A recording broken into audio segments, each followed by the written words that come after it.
آج ہم پاکستان کے الیکشنز ایکٹ 2017 کے کچھ اہم پہلوؤں پر آپ کہہ سکتے ہیں کہ ایک نظر ڈال رہے ہیں۔ ہمارے پاس اس قانون کا سرکاری متن ہے، تو کوشش کریں گے کہ اس کی گہرائی میں جائیں۔ جی بالکل، اور ہمارا مقصد ہے کہ اس قانون کے ان پہلوؤں کو سمجھیں جو پاکستان میں الیکشن کروانے کا پورا طریقہ کار، مطلب جو قواعد و ضوابط ہیں انہیں واضح کرتے ہیں، ووٹر لسٹوں کی تیاری سے لے کر نتائج کے اعلان تک۔ ٹھیک ہے، تو چلیے پھر شروع کرتے ہیں سب سے بنیادی چیز سے، یعنی ووٹر فہرستوں سے۔ قانون ان کی تیاری، ان کو اپڈیٹ کرنے، ان کی درستگی، اس پر کافی زور دیتا ہے، سیکشن 33 سے 38 تک۔ جی، ایک اہم نقطہ یہ بھی ہے کہ الیکشن سے میرا خیال ہے 30 دن پہلے ان فہرستوں میں کوئی تبدیلی نہیں ہو سکتی۔ سیکشن 39 ایسا کیوں رکھا گیا ہے؟ اصل میں اس پابندی کا مقصد یہ ہے کہ عین الیکشن کے قریب آ کر لسٹوں میں کوئی آپ کہیں کہ گڑبڑ نہ ہو سکے، کوئی جان بوجھ کر تبدیلیاں نہ کرے۔ شفافیت کے لیے یہ ضروری ہے۔ صحیح۔ اور قانون میں یہ بھی ہے، دیکھیں، خواتین ووٹرز کے اندراج کے لیے خاص اقدامات کی بات ہے سیکشن 47 میں۔ اچھا۔ کیونکہ ماضی میں یہ ایک مسئلہ رہا ہے۔ پھر وہ سیکشن 48A ہے، قادیانی یا لاہوری گروپ کے سٹیٹس کے حوالے سے آئین کے مطابق اس کے لیے الگ لسٹیں اور ووٹر کا ایک حلف نامہ بھی ہے۔ یہ ظاہر ہے ایک حساس قانونی پہلو ہے۔ بالکل، تو مطلب درست اور مکمل فہرستیں یہی بنیاد ہیں صاف الیکشن کی۔ بالکل، یہی بنیاد ہے۔ اچھا، جب یہ فہرستیں بن گئیں تو پھر اگلا مرحلہ آتا ہے امیدواروں کا۔ کون نامزد کر سکتا ہے؟ کیا شرائط ہیں؟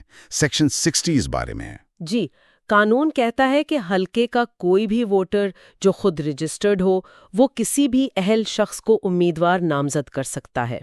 البتہ امیدوار کے لیے ایک سیکیورٹی ڈپازٹ ہے، زر ضمانت، قومی اسمبلی کے لیے 30,000 روپے اور صوبائی کے لیے 20,000 روپے۔ سیکشن 61۔ اور یہ رقم کیوں رکھی گئی ہے؟ عام طور پر اس کا مقصد یہ سمجھا جاتا ہے کہ جو لوگ سنجیدگی سے الیکشن نہیں لڑنا چاہتے وہ حوصلہ شکنی ہو ان کی۔ ٹھیک، اور پھر ان فارمز کی جانچ پڑتال ہوتی ہوگی سیکشن 62 کے تحت؟ جی، ریٹرننگ آفیسر کرتا ہے جانچ پڑتال۔ اگر کوئی چھوٹی موٹی غلطی ہو جائے فارم میں تو کیا وہ مسترد ہو جاتا ہے؟ نہیں، یہ دلچسپ بات ہے۔ قانون کہتا ہے سیکشن 62(9) کہ اگر کوئی معمولی نقص ہے، مطلب کوئی ٹیکنیکل غلطی، تو اسے درست کرنے کا موقع دیا جائے گا۔ ہاں، اگر اہلیت ہی نہیں ہے یا وہ تجویز کنندہ یا تائید کنندہ کے دستخط جعلی ہیں تو پھر مسترد ہو سکتا ہے۔ صحیح، یعنی مقصد یہ نہیں کہ لوگوں کو ریس سے باہر کیا جائے چھوٹی باتوں پر۔ بالکل، اور امیدواروں کو اپنی پارٹی کا سرٹیفکیٹ بھی دینا ہوتا ہے، سیکشن 66۔ اچھا، اب آتے ہیں اصل دن پر، پولنگ کے دن۔ ووٹنگ تو خفیہ ہے، سیکشن 81، لیکن ووٹر کی شناخت کیسے ہوتی ہے؟ شناخت کے لیے اصل قومی شناختی کارڈ CNIC وہ لازمی ہے، سیکشن 84۔ قانون میں بائیو میٹرک تصدیق کی گنجائش بھی ہے، اگرچہ اس کا استعمال وہ مختلف الیکشنز میں کم زیادہ ہوتا رہا ہے۔ اور پولنگ ایجنٹس کا کیا کردار ہے؟ سیکشن 77۔ امیدوار اپنے ایجنٹس مقرر کر سکتے ہیں۔ وہ پولنگ سٹیشن پر بیٹھ کر سارے عمل کو دیکھتے ہیں تاکہ کوئی بے ضابطگی نہ ہو۔ اور اگر کسی ایجنٹ کو شک ہو کہ یہ ووٹر اصلی نہیں ہے؟ ہاں، اسے چیلنجڈ ووٹ کہتے ہیں، سیکشن 86۔ اگر کوئی ایجنٹ اعتراض کرے تو اس کے لیے ایک پورا پروسیجر ہے قانون میں۔ ٹھیک، اب پولنگ ختم ہوئی، پھر گنتی ہوتی ہے؟ جی، گنتی وہیں پولنگ سٹیشن پر ہوتی ہے، اور پھر نتائج کی کاپی 45 جسے کہتے ہیں وہ فوراً امیدواروں یا ایجنٹس کو دی جاتی ہے۔ سیکشن 90 اس کی شقہ 13 اور 14 یہ بہت اہم ہے شفافیت کے لیے۔ بالکل۔ کچھ لوگ پوسٹل بیلٹ سے بھی ووٹ دے سکتے ہیں، جیسے معذور افراد یا الیکشن ڈیوٹی والا عملہ، سیکشن 93۔ ظاہر ہے الیکشن میں پیسہ بھی خرچ ہوتا ہے، کیا اخراجات کی کوئی حد ہے؟ سیکشن 132۔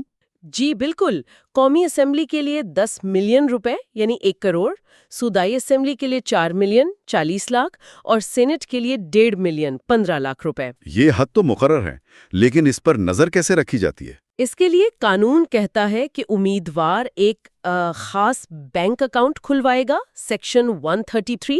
سالانہ لین دین اسی سے ہوگا۔ اچھا۔ اور ہر کامیاب امیدوار کو الیکشن کے بعد 10 دن کے اندر اپنے تمام اخراجات کا گوشوارہ جمع کروانا لازمی ہے۔ سیکشن 134 اور سیکشن 98(3) بھی متعلقہ ہے۔ ٹھیک، اب تھوڑی بات سیاسی جماعتوں کی کر لیتے ہیں، ان کی رجسٹریشن، فنڈنگ وغیرہ۔ جی، تمام سیاسی جماعتوں کو الیکشن کمیشن میں رجسٹر ہونا ضروری ہے، سیکشن 202۔ انہیں اپنے فنڈز کے ذرائع بتانے ہوتے ہیں، اور بہت اہم بات، سیکشن 204 کہتا ہے کہ غیر ملکی فنڈنگ ممنوع ہے۔ یہ تو بہت اہم نکتہ ہے۔ بالکل، بیرونی مداخلت روکنے کے لیے۔ پھر انہیں سالانہ اکاؤنٹس بھی جمع کروانے ہوتے ہیں، سیکشن 210۔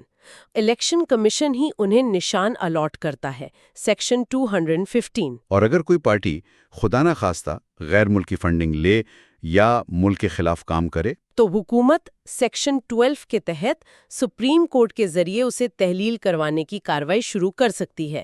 یہ ایک آپ کہیں بہت سخت شک ہے۔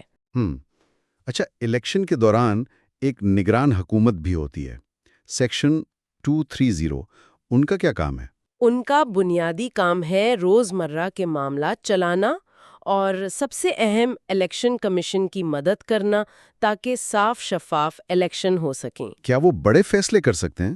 نہیں، بالکل نہیں۔ قانون واضح کہتا ہے، سیکشن 230(2) کہ وہ کوئی بڑی پالیسی نہیں بنا سکتے، کوئی ایسے لمبے معاہدے نہیں کر سکتے جو اگلی منتخب حکومت پر اثر ڈالیں۔ ان کا کردار بالکل غیر جانبدار ہونا چاہیے۔ ٹھیک، آخر میں انتخابی جرائم کا بھی ذکر کر لیتے ہیں، سیکشن 168 سے آگے۔ جی، قانون میں کافی تفصیل ہے۔ رشوت دینا یا لینا جرم ہے، ووٹرز پر ناجائز دباؤ ڈالنا، اس میں خاص طور پر لکھا ہے کہ خواتین یا ٹرانسجینڈر کو ووٹ ڈالنے سے روکنا بھی اسی زمرے میں آئے گا، سیکشن 710۔ یہ بہت اہم ہے۔ بالکل، اور پولنگ سٹیشن پر قبضہ کرنا، سیکشن 171۔ ان سب جرائم کی سزائیں بھی قانون میں موجود ہیں۔ یہ تھا الیکشنز ایکٹ 2017 کے چند آپ کہہ لیں موٹے موٹے نکات کا ایک جائزہ۔ اس میں انتخابی عمل کے مختلف مراحل کے لیے قواعد و ضوابط شامل ہیں۔ جی بالکل۔ اب یہاں ایک سوچنے کی بات یہ رہ جاتی ہے کہ قانون تو بن گیا اور اس میں شفافیت کے لیے، احتساب کے لیے بہت سے طریقہ کار بھی ہیں، جیسے آپ نے ذکر کیا، نتائج کا بروقت اعلان، اخراجات کی تفصیل، پارٹی فنڈنگ کی جانچ پڑتال۔ لیکن سوال یہ کہ یہ سب عملی طور پر ووٹرز کا اعتماد جیتنے میں اور ان کی حقیقی شمولیت کو یقینی بنانے میں کس حد تک کامیاب ہوتے ہیں؟ یہ وہ سوال ہے جو شاید ہر الیکشن اپنے پیچھے چھوڑ جاتا ہے۔